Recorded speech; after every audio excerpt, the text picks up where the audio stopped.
Hello friends, রয় birds চুনিপান্নার সকল সদস্য ও পাখি পালকদের জানাই স্বাগত। কয়েকদিন যাবৎ আমার কাছে কিছু কমেন্ট আসছে যে পাখির কালার ফেড হয়ে যাচ্ছে, পাখির ডিমের খোসা পাতলাও হয়ে যাচ্ছে, ডিমের মধ্যে পাখির মৃত্যু হয়ে যাচ্ছে, পাখি নিজেই নিজের পালক তুলে ফেলছে। তা আজকে আমরা আলোচনা করব আমাদের কাছে থাকা সমস্ত বিদেশি পাখিদের আমরা বাড়িতে পুষি, তাদের vitamin A, vitamin E, vitamin D3 ও ভিটামিন B12 অভাবে পাখিদের কী কী রোগ হতে পারে এবং তার ওষুধ এর ব্যবহার। চলো বন্ধুরা, আমরা প্রথমে জেনে নিই ভিটামিন এ, ভিটামিন ই ও ভিটামিন D3 ও ভিটামিন B12 জন্য কি কি রোগ হতে পারে। সবার প্রথমে আসি ভিটামিন এ। আমরা জানব ভিটামিন এর অভাবে পাখির কি কি রোগ হতে পারে। ভিটামিন এর অভাবে প্রথমত পাখির কালার ফেড হয়ে যাওয়া, দ্বিতীয়ত পালক ছিঁড়ে ফেলা, তৃতীয়ত ঠোঁট ও পায়ের নখ অস্বাভাবিকভাবে বৃদ্ধি পাওয়া, চতুর্থত পাখির মেটিংয়ের সমস্যা হতে পারে।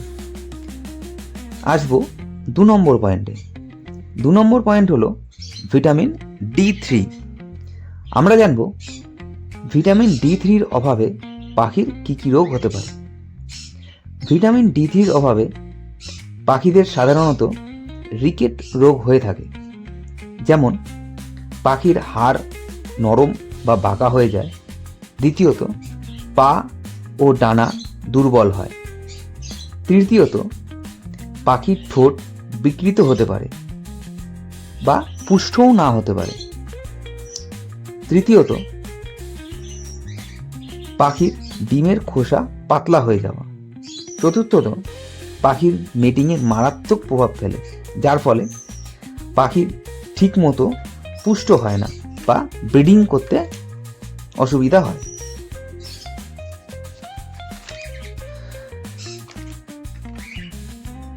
লাস্ট পয়েন্ট, পাখির রোগ প্রতিরোধক ক্ষমতা কমে যায়, এর ফলে পাখির মৃত্যু পর্যন্ত হতে পারে। 3 নম্বর পয়েন্ট ভিটামিন ই।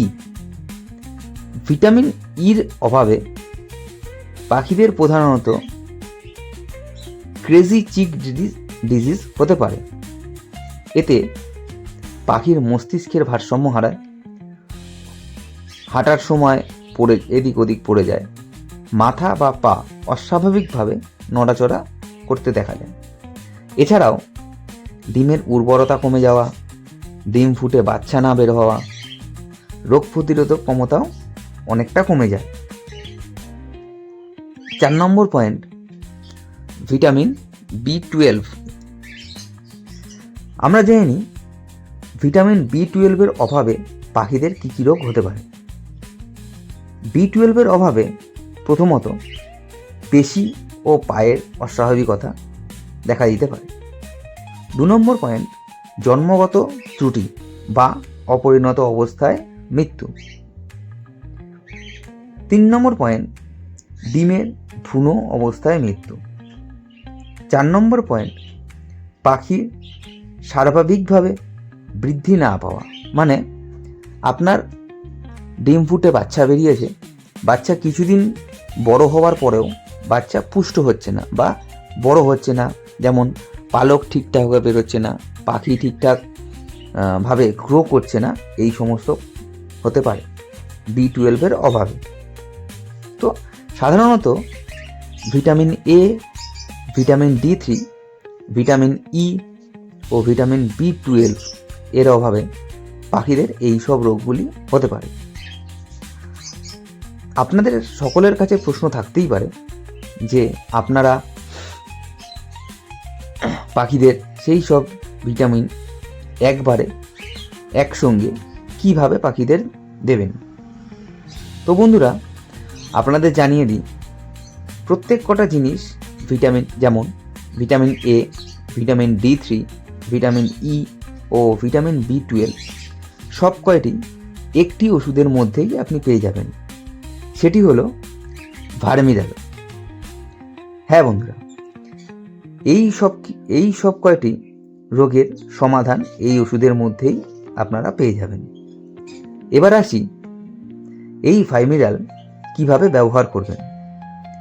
প্রথমে বলে রাখি, যারা নতুন পাখি পালক আছেন তারা এটা ভালো করেই শুনবেন।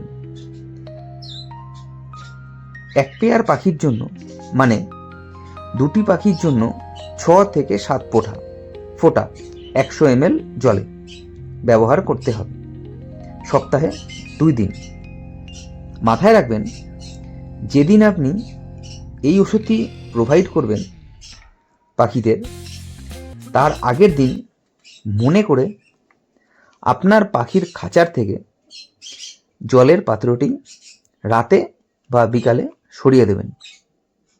তাহলে পরের দিন যখন আপনি সকালে ওষুধটি পাখিদের প্রোভাইড করবেন, তখন পাখিদের শরীরে ভালো অ্যাবজর্ব করবে। তো বন্ধুরা, আজকের জন্য এটুকুই। আজকে আপনাদের কাছে ভার্মিরালের মধ্যে কি কি ভিটামিন রয়েছে ও তাতে পাখিদের ওপর কি কি উপকার হয়, এই সব কিছু আপনাদের কাছে তুলে ধরলাম। আশা করি ভিডিওটি আপনাদের ভালো লেগেছে।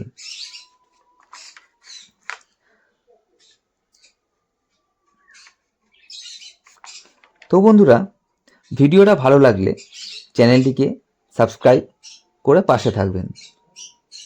নমস্কার।